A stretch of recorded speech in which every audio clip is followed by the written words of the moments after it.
여러분 안녕하세요. 하이닥 아나운서 김전입니다. 파킨슨병 한 번쯤은 들어보셨죠? 이 파킨슨병은 치매와 뇌졸중과 함께 3대 노인성 질환으로 꼽히고 있는데요. 고령 사회가 다가오면서 노인성 질환에 대한 관심도도 높아지고 있습니다. 몸이 떨리고 움직임이 느려지는 등 일상생활에 큰 불편을 초래하지만 파킨슨병은 단순히 몸만 아픈 병이 아닙니다.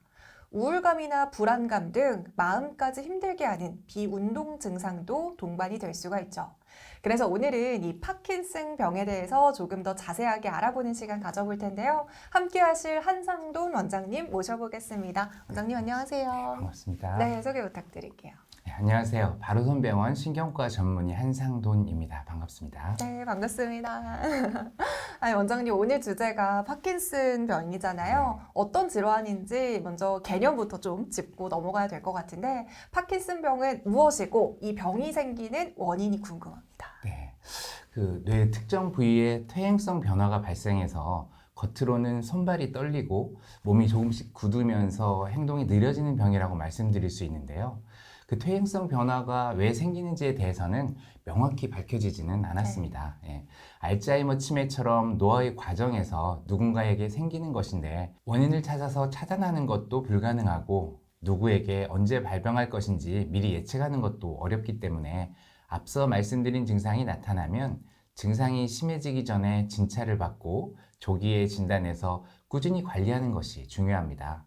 네, 물론 다른 숨어있는 원인이 파킨슨병을 흉내내는 2차성 파킨슨 증후군이라는 것도 있기 때문에 진단을 위해서는 약물 복용 내력이라든지 머리에 대한 검사 등을 통해 이를 감별하는 것도 필요합니다. 네, 이를 감별하는 것도 필요하다 말씀해 주셨잖아요. 그럼 이렇게 파킨슨병을 진단하기 위한 검사 방법들 어떤 게 있나요?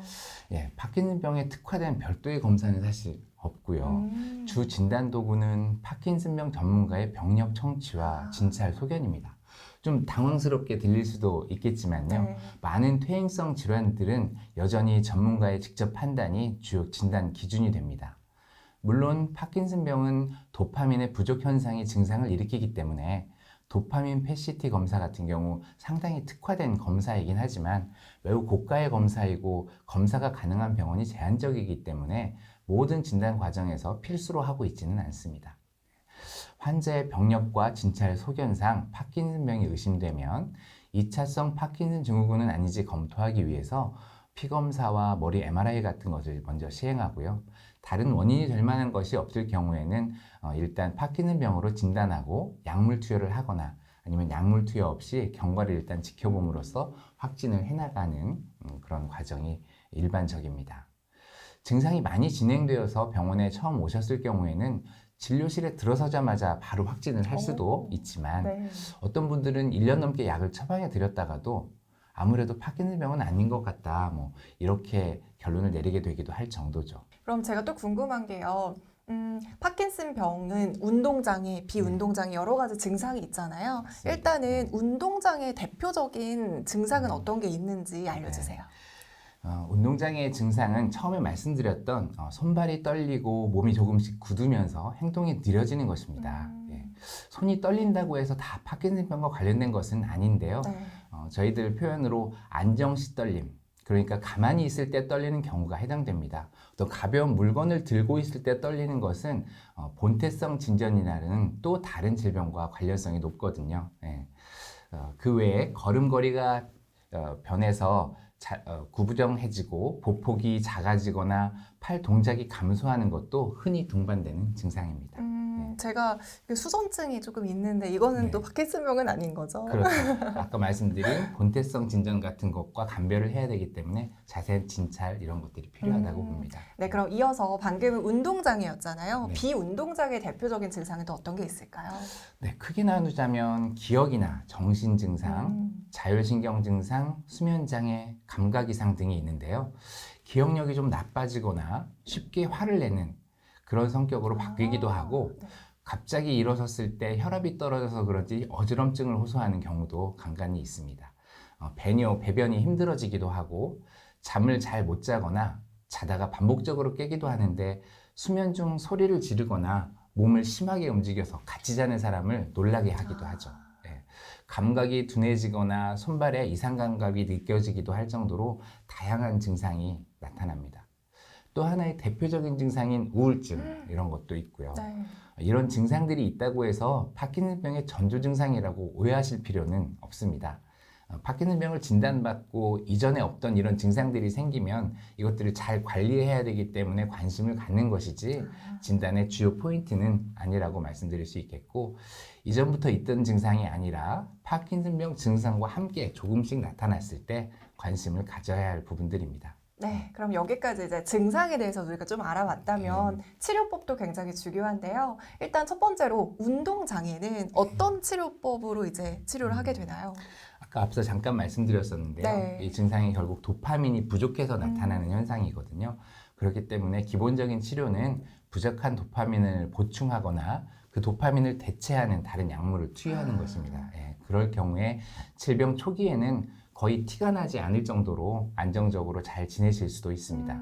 예, 몸이 굳어지지 않도록 꾸준한 운동을 한다거나 물리치료를 병행할 수도 있고요. 다만 무리가 될 정도로 심한 운동은 좋지 않습니다. 무엇이든지 과한 것은 도움이 그쵸. 되지 않으니까요. 예. 수술적 치료로 뇌 깊은 곳에 거기서 자극하는 어떤 전극을 삽입하기도 하는데요.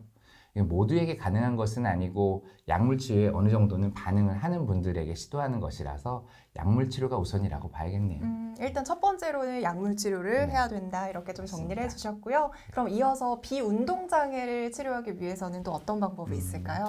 예, 비운동장애는 환자마다 나타나는 각각의 증상에 따라서 대증요법을 한다고 이해하는 것이 좋을 것 같습니다. 대증요법이라고 하면 나타난 증상에 대해서 그 각각을 조절하는 그런 치료법이 되겠는데요. 맞춤형이라고 생각하면 그렇죠. 되겠네요. 네. 경우에 따라서 환자분들이 호소하는 증상이 실제 어떤 것인지 확인하기 위해서 객관적으로 확인할 수 있는 검사를 하기도 하는데요. 인지기능 검사나 수면다원 검사 같은 복잡한 검사에서부터 설문지로 간단히 확인할 수 있는 것들도 있어서 본인이 느끼는 이상 증상이 있을 때는 전문의와 잘 상의하시는 게 필요합니다. 그래서 결국 이제 인지기능 개선제나 항우울제, 수면제 혹은 수면 보조제를 사용할 수도 있고요. 일반적인 혈압약과는 반대가 되는 혈압을 올려주는 승합제를 사용하기도 합니다. 비운동 장애도 결국에는 약물적인 치료가 같이 병행될 네, 수 있다 맞습니다. 이렇게 정리를 해주신 것 같습니다. 그럼 많은 분들이 이 질문 좀 궁금해하실 것 같아요. 파킨슨병 완치가 불가능한 질환인가요? 네, 그 부분이 참 그 파킨슨병 환자를 보는 의사의 입장에서 좀 안타까운 부분인데요. 치매 같은 많은 퇴행성 질환들이 완치가 어려운 질환들입니다. 예. 파킨슨병은 치료를 잘해도 시간이 가면서 조금씩 악화되는 대표적인 질환이죠. 비운동장애 증상 중에 인지기능 저하를 말씀드리긴 했지만 대부분의 파킨슨병 환자분들은 인지기능이 많이 나빠지지는 않습니다. 예. 그렇기 때문에 본인 스스로 의지를 갖고 관리하고 적극적인 대처를 하셔야 하는데요. 한편으로 너무 욕심을 내서 증상을 뿌리 뽑겠다는 생각으로 약을 과하게 복용하면 약으로부터의 도움받을 수 있는 기간을 단축시키는 잘못된 선택을 할 수도 있습니다. 예. 모두에게 동일하게 적용할 수는 없는 얘기지만 제가 어떤 때 생각해보면 각자가 도움받을 수 있는 약의 총량이 정해져 있는 것 아닌가 하는 생각이 들 때도 있습니다. 그걸 앞당겨서 많이 복용하면 결국 나중에는 효과가 덜할 수 있다는 얘기죠. 그래서 저는 이렇게 설명드리곤 합니다. 증상이 있다고 그것을 잡기 위해 앞서 나가지 말고 증상이 심해지면 뒤따라가서 그 증상이 너무 과해지지 않도록 붙잡아주고 내가 일상생활에 좀 덜 불편해지는 것에 만족하면서 꾸준히 관리를 해줘야 된다는 것이라고 이렇게 말씀을 드리곤 합니다. 증상이 조금 심해졌다고 약을 무조건 강하게 쓰기보다는 어느 정도 지낼만 하면 조금 더 기다리시도록 다독여줘야 합니다. 네, 약이 무조건적인 정답은 아니다. 그렇죠. 어떻게 보면 마인드 컨트롤 하는 것도 굉장히 그렇죠. 중요한 굉장히 부분인 것 부분인 것 같습니다. 네, 그럼 마지막으로 이 하이닥 시청자분들이나 네. 또 이제 파킨슨병에 대해서 고민하신 분들을 위해서 하고 싶은 말이 있으시다면요? 네. 파킨슨병을 진단받은 분이 이 영상을 보신다면 언론이나 유튜브 같은 데서 나오는 얘기들에 혹해서 큰 기대를 갖고 완치시키겠다는 욕심을 내지 않으시길 바라고요. 주치의와 잘 상의해서 본인에게 나타난 증상들을 적절히 잘 관리해 나가시길 바랍니다. 가족이나 주변 분들은 증상이 조금 심해진다고 환자가 의기소침해서 치료를 포기하지 않도록 옆에서 잘 도와주고 격려해 주셨으면 좋겠습니다. 맞습니다. 이 파킨슨 병은 사실 주변의 도움도 굉장히 중요한 질환일 것 같습니다. 네, 이렇게 오늘 한상돈 원장님과 함께 파킨슨 병의 다양한 증상과 또 치료법에 대해서 정말 자세히 알아봤습니다. 파킨슨 병은 그래도 꾸준한 관리와 치료를 통해서 충분히 극복을 할 수 있는 질환입니다. 의사 선생님의 전문적인 도움과 함께 방금 마지막에 말씀해 주신 것처럼 가족이나 친구들의 지지와 격려가 있다면요. 파킨슨병 환자분들도 충분히 활기찬 삶을 사실 수 있으니까요. 치료에 대한 많은 관심이 필요해 보입니다. 지금까지 하이닥 아나운서 김지연이었습니다. 원장님 오늘 말씀 감사합니다. 감사합니다.